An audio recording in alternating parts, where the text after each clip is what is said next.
Hi, I will make instant seblak with instant noodles. The ingredients are instant noodles, leek, sausage, and crackers. Bring 2 half cups of water to boil in a large saucepan over high heat.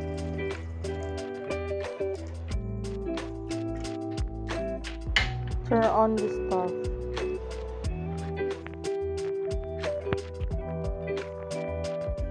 While waiting for the water to boil, cut the spring onions. And the sausages, though. Slice the sausages into several pieces.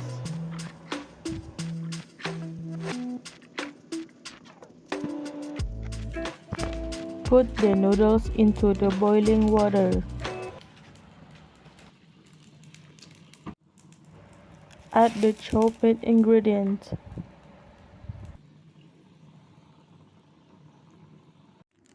Put the spices into the bowl, such as chili oil and seasoning powder. Once is enough to inflate, drain noodles for several minutes. Serve with prawn crackers.